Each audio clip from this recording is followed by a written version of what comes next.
안녕하십니까. 안녕하세요.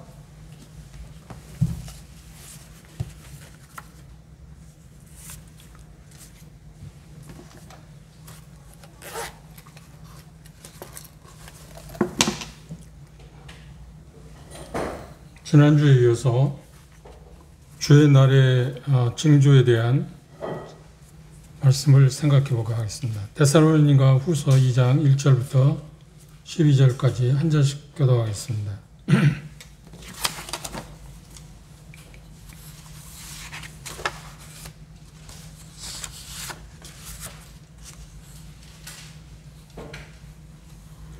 제가 먼저 1절 읽겠습니다.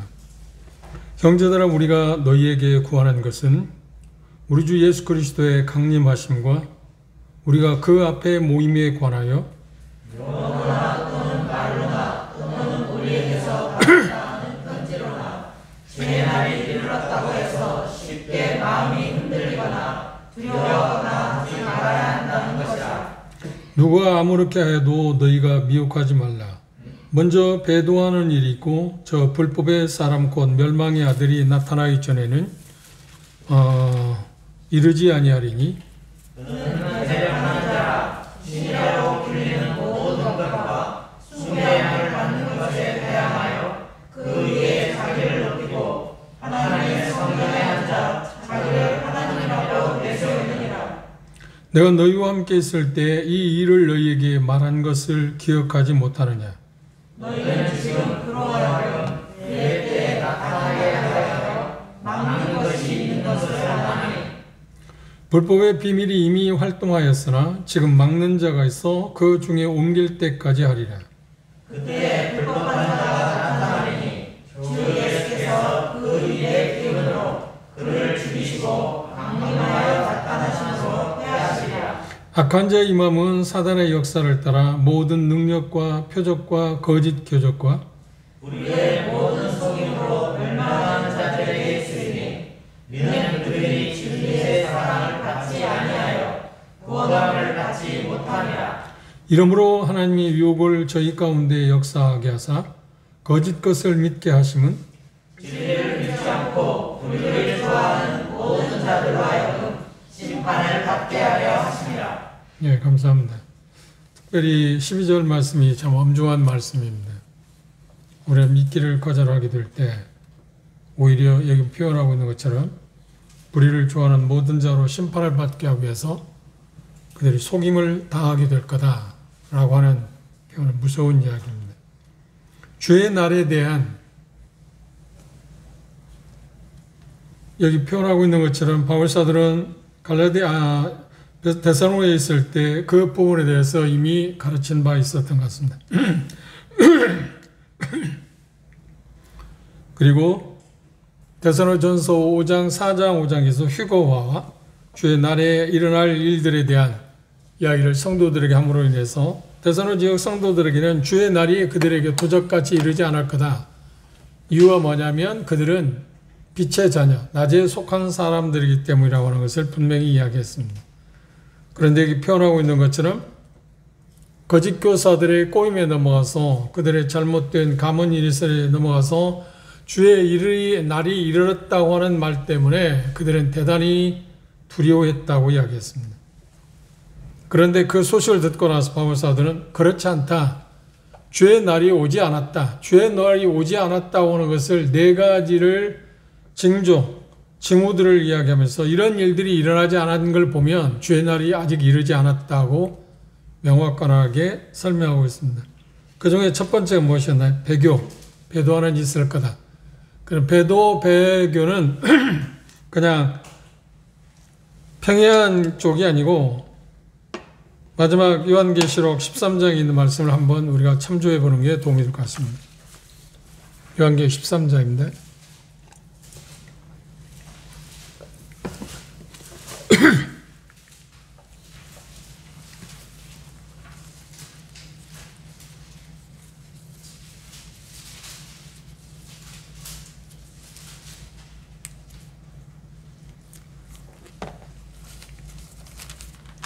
요한계시록 13장에 보면 특별히 13년 1절에 보면 내가 보니 바다에 산 짐승이 나온다. 그게 표현하기를 여기 표현한 것에 보면 2절 내가 본 짐승은 표범과 비슷하고 그 발은 곰에 밟았고 그 입은 사자의 입 같은데 용이 자기의 능력과 보좌와 큰 권세를 그에게 주었다. 용은 누구인가요? 여기 보면 용은 사단으로 나와 있습니다.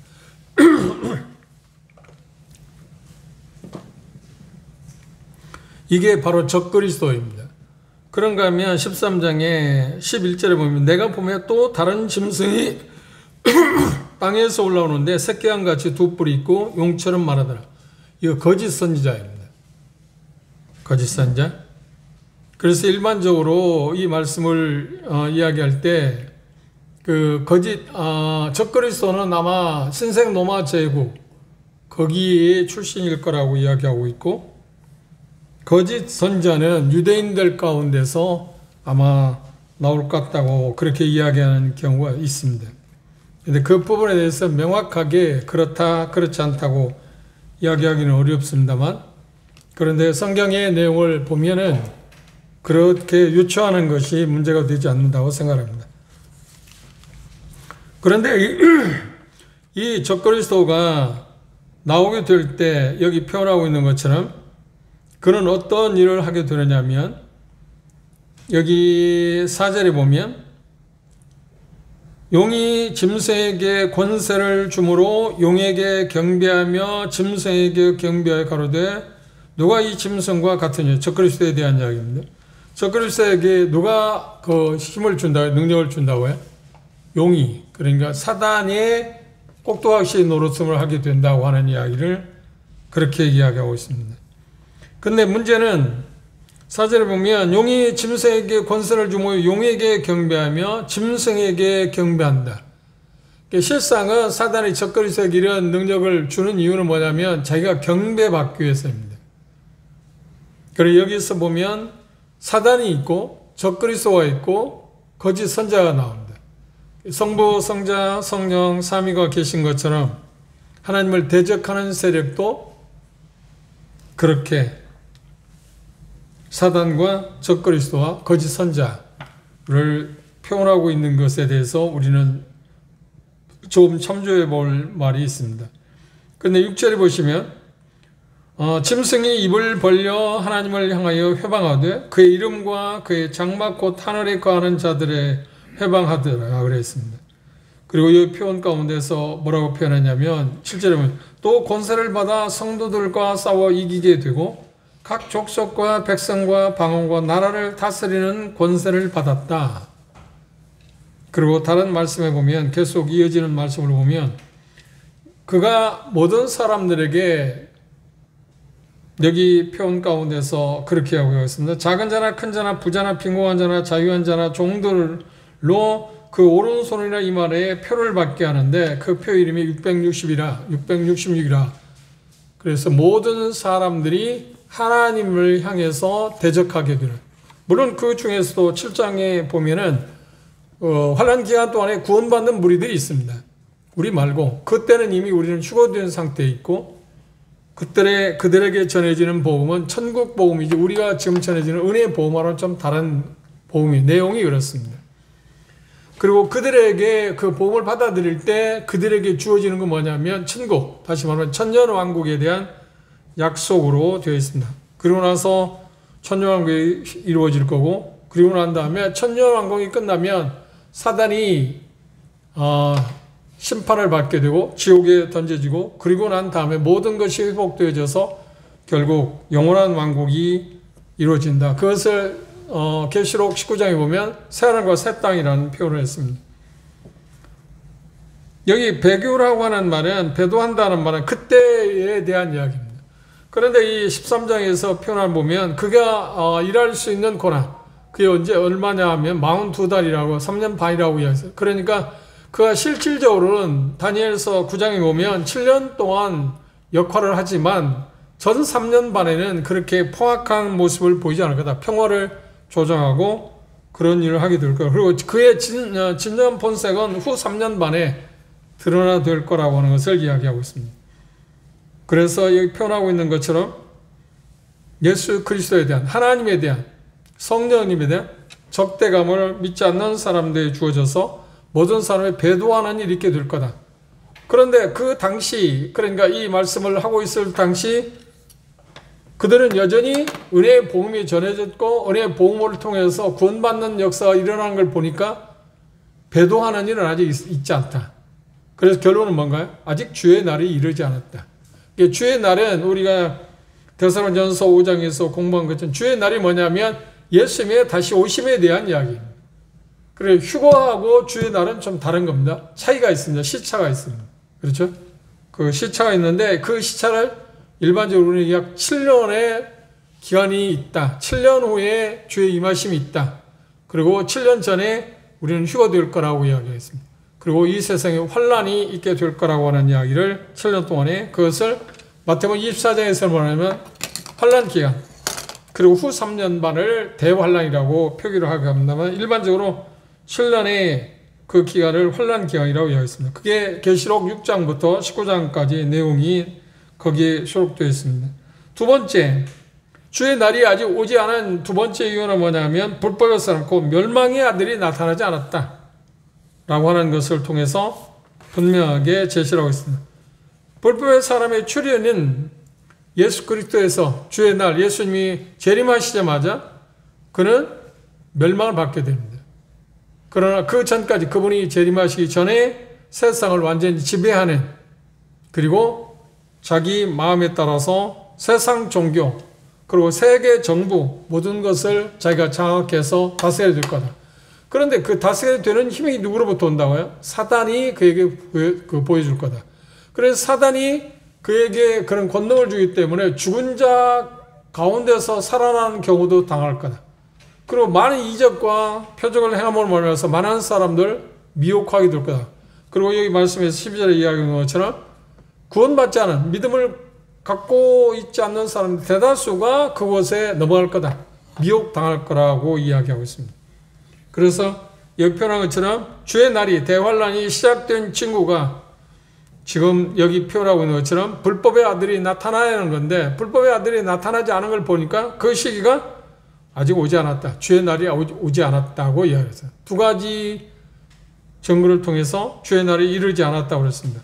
그리고 세 번째, 여기 표현 가운데 좀 어려운 이야기이긴 합니다만 한번 우리가 생각해 볼까요?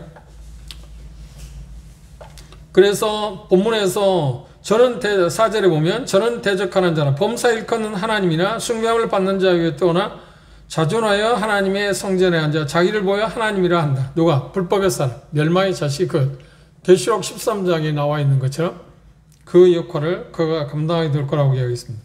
그런데 5절을 보시면 저로 하여금 저의 때에, 저는 누구인가요? 멸망의 아들, 불법의 아들입니다. 적그리스도의 때에 나타나게 될 건데 지금은 어떻게 하고 있다고요? 막는 것을 지금도 너희가 안다. 막는 것이라고 표현하고 있고, 그 다음 7절에 보면 불법의 비밀이 이미 활동하였으나 지금 막는 자가 있어. 막는 것하고 막는 자라고 표현했습니다. 이 막는 것하고 막는 자는 인칭 대명사를 썼고 막는 것은 인칭 대명사를 쓰지 않았습니다. 그래서 이게 무엇이냐 하는 것에 대해서 설왕설래하고 있습니다만 분명한 것은 여기 표현하고 있는 말씀을 자세히 보시면 좀 생각해 보면 막는 자에 대해서는 7절에 불법의 비밀이 이미 활동하였으나 지금 막는 자가 있어 그 중에서 옮길 때까지 할 거다. 그 중에서 옮긴다는 말이 무엇인가요? 막는 자가 옮겨질 때가 있을 거라는 거예요. 옮겨지게 되면 누가 활동하게 될 거예요? 본성을 드러낼 거라고요? 적그리스도가 나타날 거라는 거예요. 적그리스도가 나타나지 않은 것에 대한, 그러니까 주의 날이 임하지 않은 것에 확실한 경우를 세 번째 징후를 이야기하고 있는데 그게 뭐냐면 적그리스도가 나타나지 못하도록 막고 있는 것이 지금도 여전히 역사하고 있기 때문에 주의 날이 왔다고요? 오지 않았다. 주의 날이 오지 않았다. 막는 것, 막고 있기 때문에 주의 날이 오지 않았다고 확실하게 징후에 대한 세 번째 징후를 그렇게 하고 있습니다. 그리고 여기 표현하고 있는 것처럼 그 막는 세력이 떠나게 된다면, 막는 자가 떠나게 되면 당연히 뭐가 올까요? 주의 날이 오겠죠.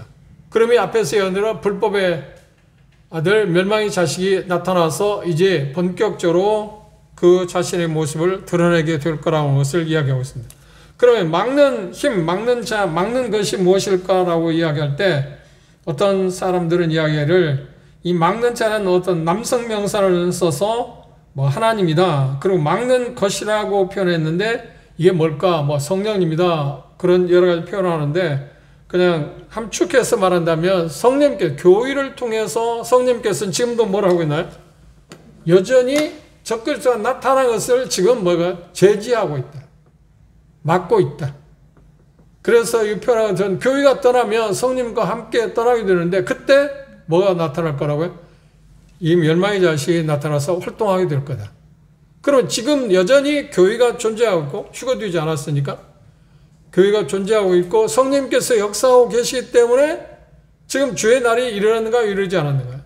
이르지 않았다는 거예요. 성령이 안 계시면 교회가 휴거되었다고 하면 주님의 그 주의 날이 분명히 왔겠죠. 그런데 그렇지 않은 걸 보니까 주의 날이 오지 않았다라고 하는 이야기를 했어요. 데살로니가 지역 성도들이 이 말씀을 들을 때 어떤 생각을 했을까요? 아, 우리가 휴거되지 않은 걸 보니까 휴거된 사람은 없었잖아요. 지금까지도 그렇죠? 그런 걸 보니까 자기들이 지금 착각을 잘못 알았구나. 이 거짓 교사들에게 속았다고 하는 것을 확실하게 자기들이 인지할 수 있었다는 겁니다. 그렇죠? 누구도 부정할 수 없는 이야기 아닌가요? 그걸 통해서. 왜냐하면 교회는 지금도 존재하고 있으니까. 데살로니가전서 4장에서 그분이 오시게 될 때 휴거가 된 다음에 그 다음에 5장에 주의 날에 대한 이야기를 하고 있으니까 순서가 그렇지 않나요? 휴거가 되지 않았는데 무슨 주의 날이 오겠습니까? 그리고 앞에서 얘기한 두 번째, 휴거가 되지 않았는데 막는 그 불법의 자식, 멸망의 자식이 나타나는 것을 막고 있는 그게 나타나기 직전에 주님의 날이 이르게 될 텐데 그가 나타나지 않은 걸 봤는데 않고 있는데 어떻게 주의 날이 왔다 그러냐. 그 말도 되지 않는다고 하는 이야기를 지금 이야기하고 있습니다.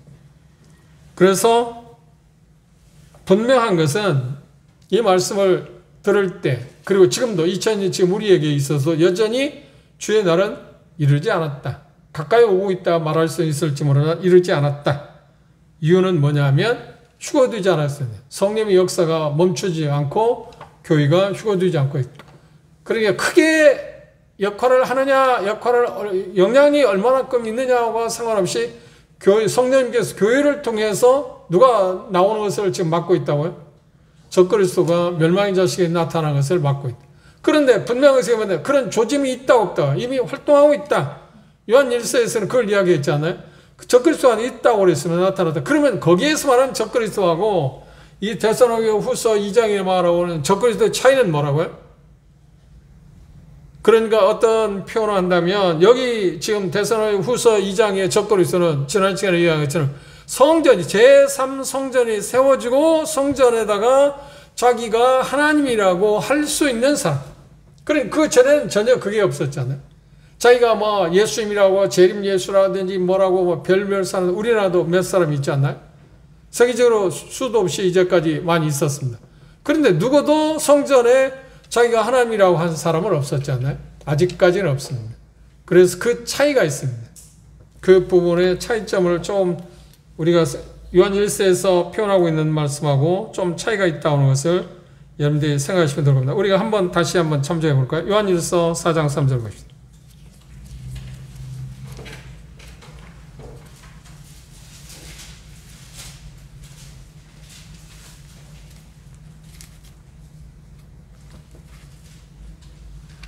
요한일서 4장 3절에 보면 예수를 시인하지 아니하는 영마다 하나님께 속한 것이 아니니 이것이 곧 적그리스도의 영이니라. 오리라 한 말을 너희가 들었거니와 이제 벌써 뭐라고요? 세상에 있다. 그러면 주의 날이 왔다는 말입니까? 그렇지 않잖아요. 예수님께 마태복음 24장에 뭐라고 했나요? 그 표현을 이렇게 표현했습니다. 그걸 요한 사도는 그렇게 지금 그 말씀을 이렇게 이해하고 이야기하고 있습니다. 본문하고는 좀 다른 것입니다. 마태복음 24장을 한번 보실까요?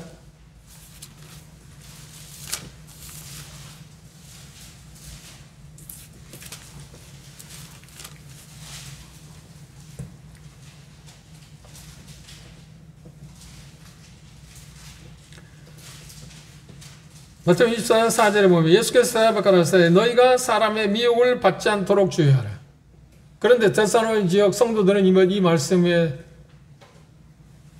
것을 잘 받아들이지 않았습니다. 그래 미혹에 빠졌지 않나요? 많은 사람이 내 이름으로 와서 이르되 나는 그리스도라 하여 많은 사람을 미혹케 하리라. 난리와 난리 소문이 듣겠어. 그리고 나서 쭉 이야기하고 나서 여기 표현 가운데서 뭐라고 이야기하고 있나요? 그때 많은 사람이 시험에 빠져 10절 그 다음에 12절 불법의 성으로 많은 사람이 사랑이 식어질 거다. 그러나 끝까지 견디는 자는 뭐라고 했나요? 구원을 거다. 이 끝까지 견디는 말 지금 우리에게 해당하는 말이 아니고 여기 지금 마태복음 24장은 주님이 이 세상에 오시기 직전 그러니까 지상재림 휴거가 아니고 지상재림 때 있어질 상황입니다. 시대가 그렇습니다. 그러니까 그 환난 기간에는 견뎌야만 구원을 받을 수 있습니다. 그게 13장 이하에 계시록 13장 이하에 적그리스도가 매매를 못하게 하고 모든 것을 하나님 자기를 숭배하지 않으면 매매를 못하고 죽임을 당하지 않나요? 그러면 그때 당신을 견뎌내야 할 수밖에 없죠. 순교를 각오해야 합니다. 그래 많은 사람이 순교하게 되는 과정들이 나와 있는데 여기 표현한 바가 그걸 지금 이야기하고 있습니다. 그런데 많은 사람 미혹해 할 거다. 그런데 그때 여기 예수님께서는 뭐라고 말씀하셨나요? 우리에게 표현할 때 여기 표현을 잘 보십시오. 23절 다시 그때 사람이 너희에게 말하되 보라 그리스도가 여기 있다 혹은 저기 있다 해도 뭐라고 해? 믿지 말라. 그리고 24절에 보시면 거짓 그리스도들과 거짓 그리스도들 적그리스도 한 사람을 이야기하죠. 거짓 선지자들이 일어나 큰 표적과 기사를 보여 할 수만 있으면 택하신 자들도 미혹할 거다. 그랬습니다. 지금 요한 사도는 요한 1서에서 이야기하는 게 누군가요? 바로 이 사람들입니다. 지금 데살로니가후서에서는 적그리스도가 아니고 진짜 적그리스도가 아니고 가짜 그렇죠? 미혹하는 사람들 그것들에 대해서 중첩되어 있다고 이야기합니다. 왜냐하면 여기 적그리스도 진짜 적그리스도 뭐라고 한가요? 여기 우리가 본문에서 본 것처럼 유혹을 보내서 많은 사람으로 이적을 행하고 기적을 행해서 속임, 능력 그것들 통해서 사람들을 꼬인다고 그러잖아요. 멸망으로 이끌어 간다고 그랬잖아요. 그런 것들이 적그리스도가 분명하게 드러나겠지만 적그리스도 아닌 가짜 그리스도도 그런 걸 통해서 어떻게 할까요? 사람들을 미혹하게 될 거라고 그랬어요. 요한일서 2장으로 넘어가고 싶다.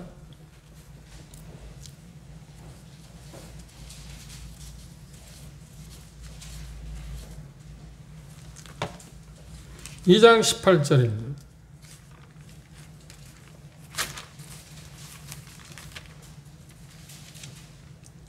2장 18절을 보면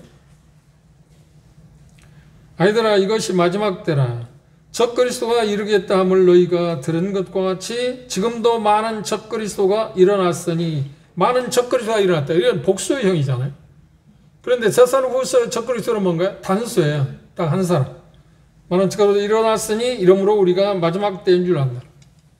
그러니까 마지막 때 있어질 일들에 대한 이야기를 요한사도는 어떤 믿음을 가지고 있냐면 그런 모습을 보게 될 때 이게 마지막 때가 아닌가 하고 바라봤다는 거예요. 그러니까 다른 말 하면 바울사도도 그랬고 요한사도도 마찬가지로 자기 때 누가 올 거라고 믿었다고요? 그들은 예수가 오실 거라고 생각했다는 거예요. 자기 때. 그렇죠? 그게 믿음을 갖고 있는 사람들의 태도입니다. 내 때 주님이 안 오실 거야. 그게 아니고 항상 성경에 나온 신실한 사람들은 자기 때 주님이 오실 거라고 믿었다. 그 믿음을 갖고 살았다는 말입니다. 그렇다고 해서 자기가 죽기 전에 분명히 예수님이 오신다고 하는 이야기가 아니고 그렇죠? 그렇게 하면 예수님 말씀하기를 뭐래요? 아무도 모른다고 그러는데 자기가 아는 것처럼 이야기하는 게 되는 게 아닌가요? 그래서 그건 문제가 되는 이야기인데 그래서 막는 자가 아직 옮겨지지 않았다. 그러므로 불법의 사람이 나타나지 않은 것이다. 그래서 결국은 주의 날이 아직 왔다고 오지 않았다. 오지 않았다고 지금 바울사도는 이야기하고 있습니다. 그 주의 날이 오기 위해서 세 번째 징후는 한마디로 말하면 막는 자가 옮겨져야만 시작된다고 이야기했습니다. 그렇죠? 교회를 성령님께서 역사하시는데 그러니까 지금 여전히 불법의 사람이 활동하고 있지만 그게 노골적으로 활동을 본성을 드러나지 못하게 하는 역할을 누가 하고 있냐면 교회와 누가? 성령님께서 그 일을 하고 계시다. 하나님께서 그 일을 하고 계시다고 우리는 그렇게 받아들이는 것이 타당한 것이라고 생각합니다. 그런데 여기 표현처럼 이제 휴거가 되면, 교회가 휴거되면 성령님이 당연히 가시겠죠? 왜냐하면 교회는, 성령님은 어디 계신가요? 성령님은 어디 계시죠? 교회 안에 계시잖아요. 믿는지 안에 계시잖아요. 내주하고 계시잖아요.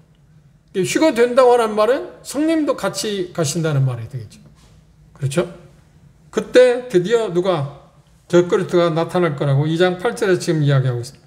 그런데 그가 다스리는 기간은 얼마라고요? 약 7년.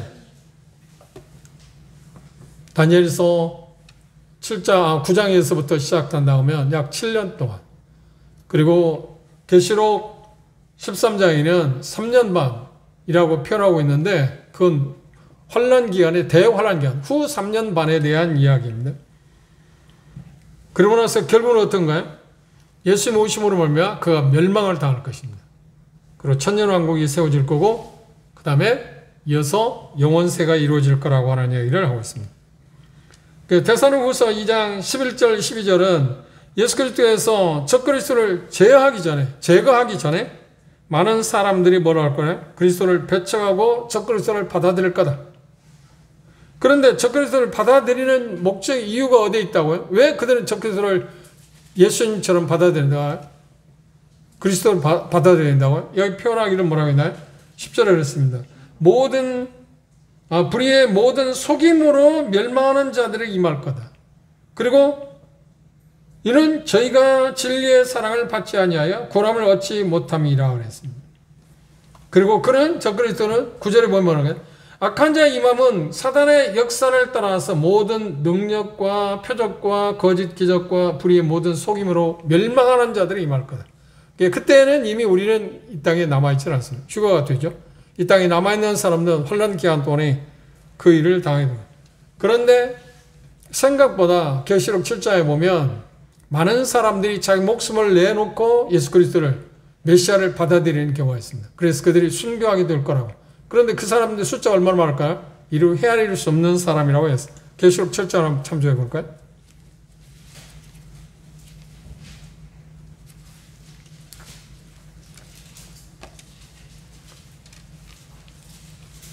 구절에 보시면 이 일 후에 내가 보니 이 일 후라는 말은 7장 1절에서 나온 것처럼 14만 4천 명의 인을 맞는 그 일이 있은 후에입니다. 14만 4천 명은 환란 기간 동안에 복음을 전하는 유대인들입니다. 각 지파에 1만 2천 명씩. 그렇죠? 그 일이 있은 다음에 그들이 전한 복음은 천국 복음을 전할 겁니다. 그래 많은 사람 믿게 되는 환란 기간에 있어질 일입니다.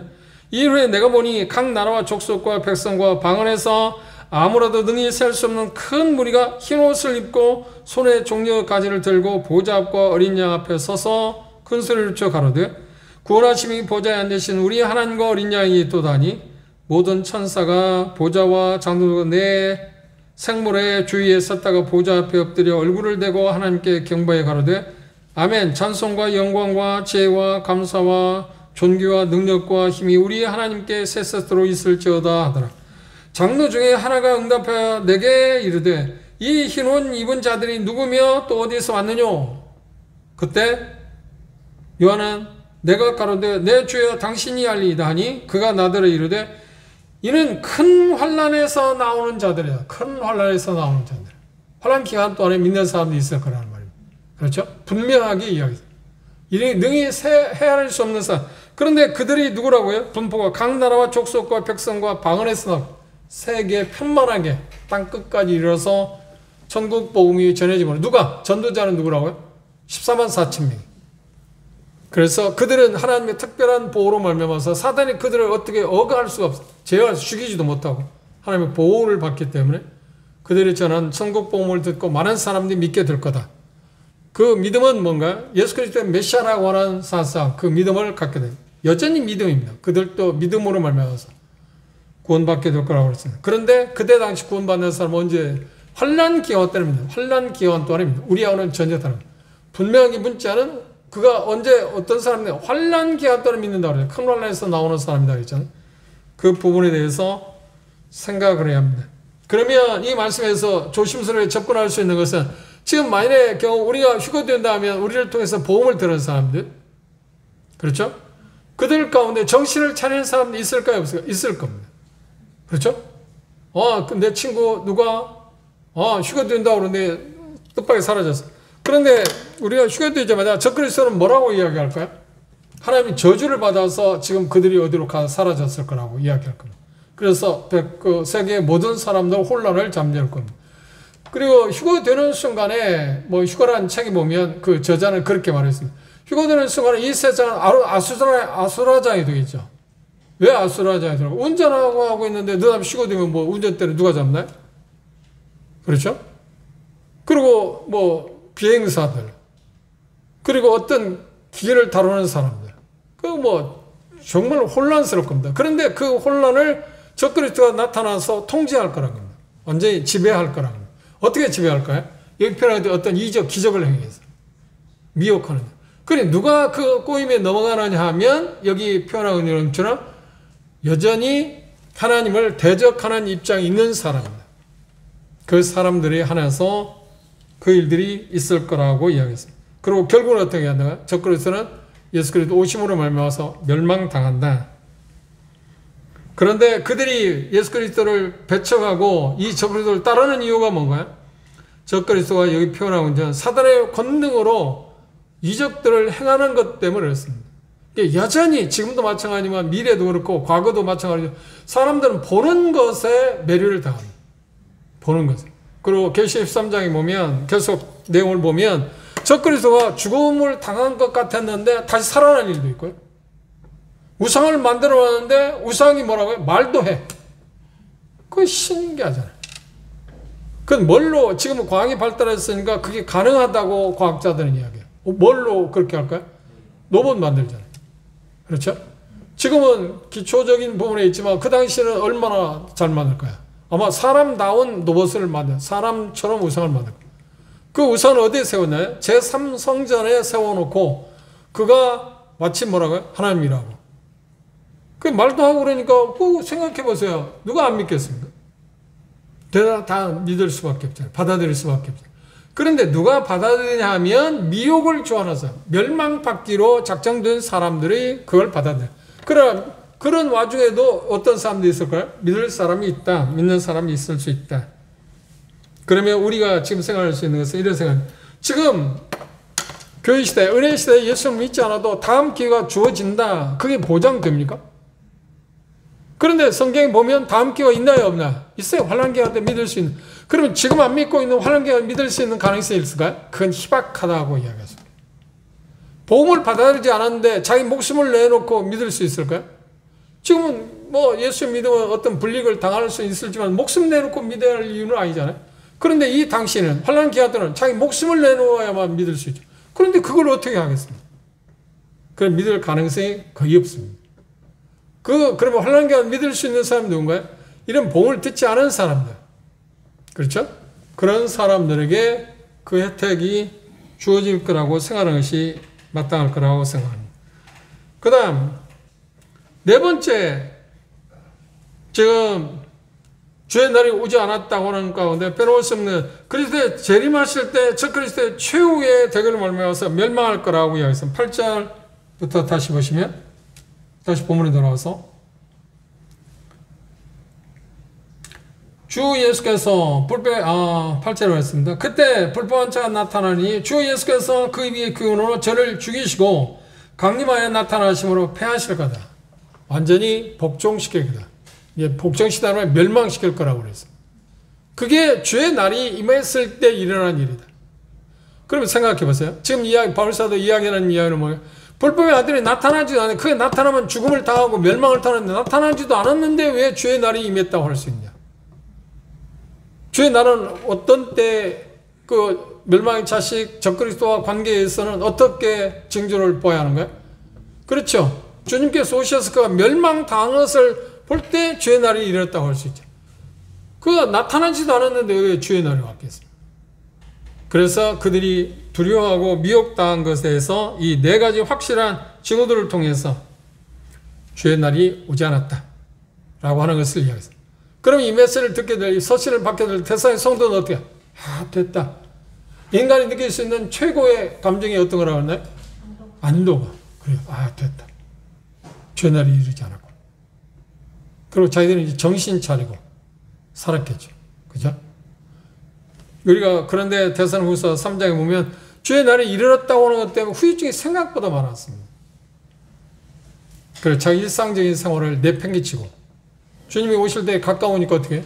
그 일에 대비하는 것이 그런 거라고 착각하고 잘못 산 사람들 때문에 복음에 장애가 오기도 했습니다. 하나님께 영광을 돌리기는 커녕 오히려 문제를 가져왔습니다.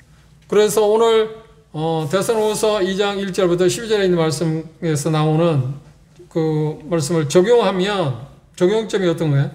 종말의 시작을 제대로 이해하지 못하게 되면 어떤 문제가 온다고요? 혼란과 그리고 결국 불안, 두려움 가운데 빠진다. 그리고 혼란은 어떤 게 오는가요? 혼란은 그게 가중되면 무엇으로 변하는가요? 경악으로 변한다. 두려움으로 변한다. 그래서 정확하게 주님의 오심을 우리가 알고 있는 게 필요하다. 잘못 알게 되면 이런 문제를 가져오니까. 그리고 차후에 보겠지만 그것을 잘못 알게 되면 일상적인 삶을 내팽개치니까. 하나님께 복음에 전할 수 있는 기회를 주기는커녕 오히려 반대, 그걸 막는 역할을 할 수도 있기 때문에 정확하게 하는 게 필요하다. 미래에 대한 성경의 가르침을, 그러니까 지금 데살로니가 후서에 나오는 이 메시지를 듣게 될 때 데살로니가 지역의 성도들은 어떻게 세상을 보는 시각이 달라졌습니다. 그렇죠? 세상을 보는 시각이 달라졌습니다. 중대한 영향을 끼쳤습니다. 성경의 가르침에 따른 미래에 대한 윤곽을 명확하게 갖고 있을 때 우리의 초점을 어디에 맞춰지는가요? 그렇죠. 우리를 구원하실 주님에게 초점이 맞춰질 수 있습니다. 주님께 초점이 맞춰진다는 말은 무엇인가요? 이 세상, 그리고 이 세상이 날로 깊어져가는 어려움을 보지 않고 오히려 그것들을 통해서 고개를 들어서 우리의 구속의 날을 기다리는, 우리를 구원하기 위해서 진노에서 우리를 구원할 그분을 기다리게 되는 그런 소망으로 바뀌어질 것입니다. 왜냐하면 그분은 우리를 구원하신 목적이 진노에서 우리를 구원하시기 위함이라고 그랬잖아요. 데살로니가서 1장 9절에서 표현한 것처럼 그것에 대한 확신을 우리가 갖고 사는 게 필요합니다. 우리도 바르게 알면 어디에서 떠날 수 있나요? 주님의 오심에 대한 정확한 것을 우리가 알게 되면 어디에서 떠나요? 불안, 두려움에서 떠나서 이제는 뭐예요? 확실한 소망 가운데 우리가 머물 수 있습니다. 참된 가르침에 그것이 무너지게 내리게 된다면 우리의 문제는 어디냐면 예수 그리스도의 초점이 흐려집니다. 그분에게 시선을 두지 않습니다. 이건 심각한 문제가 됩니다. 예수 그리스도에 대한 재림에 관련된 사실은 우리에게 있어서 정말 확실하게 알아야 할 필요성이 있는 것입니다. 요약하면 주의 날은 뭐 언제라고 그랬나요? 주의 날이란 말은 이 시는 교회 휴거 이후에 시작되고 그래서 바로 혼란 기간이 시작되는 시점, 그걸 우리는 주의 날이라고 합니다. 그리고 휴거는 우리가 데살로니가 4장에 본 것처럼 종합합니다. 이제가 배운 걸 종합하면 휴거는 어떤가요? 주의 날이 이르기 전에 믿는 성도들이, 죽은 성도들이 먼저 살아나고 우리는 살아서 주님을 어디서 만나는가요? 공중에서 만난다. 그래서 그것을 공중재림이라고 하고 지상재림으로 구분하기도 하지만 성경적인 표현은 휴거와 지상재림으로 구분하는 것이 더 성경적이라고 표현할 수 있습니다. 그래서 우리는 주의 날에 대한 두려움을 가질 필요가 있는가요? 없는가요? 주의 날에 대한 두려움을 갖는 게 아닙니다. 주의 날을 생각하고 우리가 대비하는 게 아닙니다. 우리는 뭘 바라보고 대비하는가요? 휴거를 바라보고 대비하는 겁니다. 휴거를 준비하는 것입니다. 주의 날을 우리는 바라보고 준비하는 게 아닙니다. 그렇죠? 왜냐하면 시차가 벌써 7년이라는 시차가 있으니까. 그래서 그것을 우리는 생각해요. 휴거를 위해서 우리는 준비하는 것이 주의 날을 우리가 준비하는 것은 아닙니다. 그럼 어떤 면에서 보면 휴거를 준비하면 주의 날은 뭐 상관없는 일이니까. 그렇죠?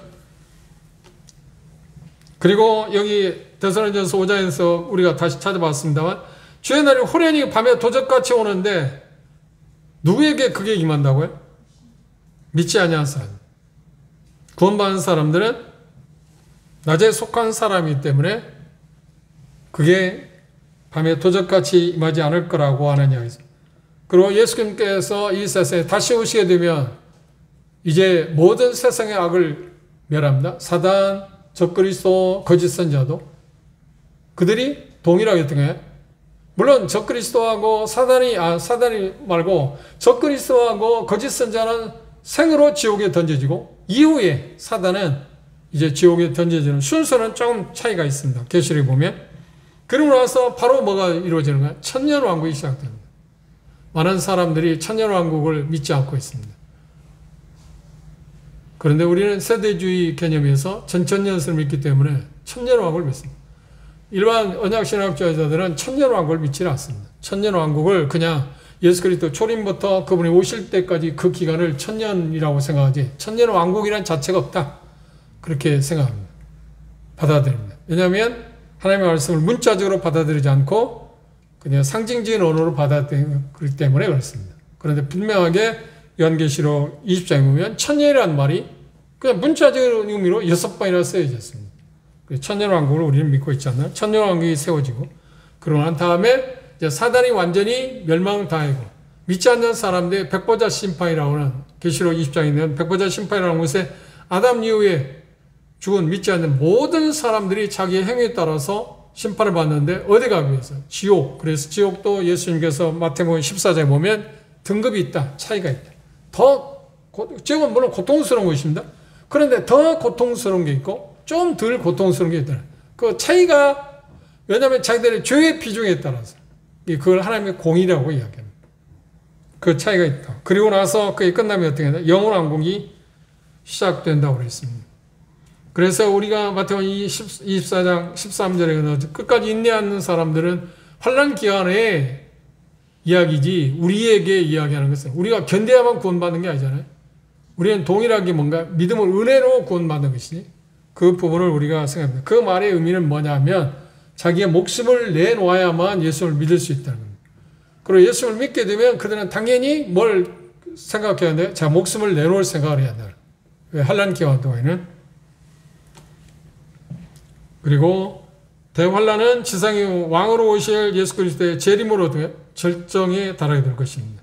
천년왕국 후에는 마지막 악인이 부활해서 백보자 심판에서 이제 어떻게 그들도 뭐래 백보자 심판을 당하는 이유는 뭐냐면 죽은 자 믿지 않는 사람들도 부활을 하는 거예요. 죽은 자 구원받은 사람만 부활하는 게 아니라 그래서 생명의 부활하고 심판의 부활이라고 표현을 했어요. 요한복음에 보면. 그렇죠? 모든 사람은 한 번 부활하는데 첫째 부활에 참여할 거나 둘째 부활에 참여할 거나 차이가 있습니다.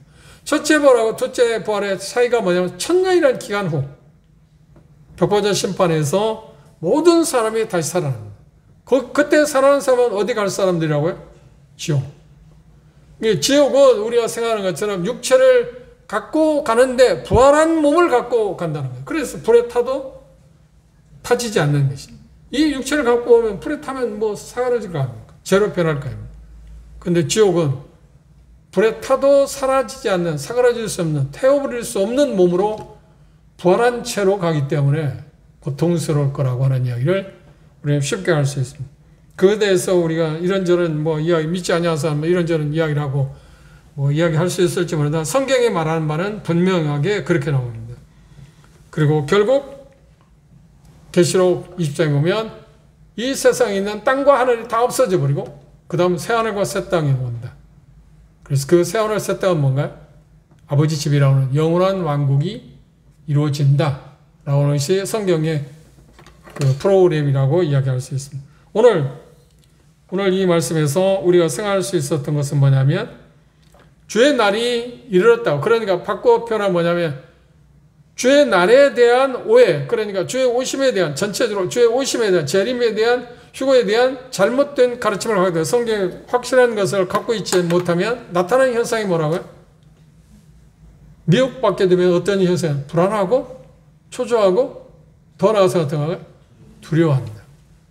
그리고 또 나아서 말하면 생활에 뭘 못한다고요? 안정된 생활을 구사하지 못한다. 꾸려갈 수 없다. 거룩한 삶을 살아갈 수 없다는 겁니다. 그래서 이 진리는 우리가 정확하게 잘 알고 있는 게 필요한 부분입니다. 다음 시간에 3장에 가서 그 후유증에 대해서 우리가 좀 더 생각해 볼 수 있습니다만 오늘 말씀에서 가장 중요한 건 주의 날과 주의 날이 이르렀다고 하는 그 부분에서 이르지 않았다고 하는 것을 바울사는 네 가지의 징후들을 통해서 주의 날이 이르지 않았던 것을 설명했습니다. 많은 분들이 여기 멸망의 아들 볼빠의 자식에 대해서 이야기할 때 자꾸 다른 쪽 이야기를 하는 경우가 있는데, 문맥을 보면 주의 날이 이르렀다고 한 것에 대한 증명으로 주의 날이 이르지 않았다고 하는 것을 증거하기 위해서 한 말씀이라고 하는 것을 기억해야 합니다. 그리고 그것이 이 문맥에서 이야기하는 거지, 그걸 떠나서 다른 쪽으로 어떤 이야기를 하는 것은 그렇게 합당하지 않습니다. 그런 부분들은 오해 없기를 바랍니다. 기도하고 마치겠습니다.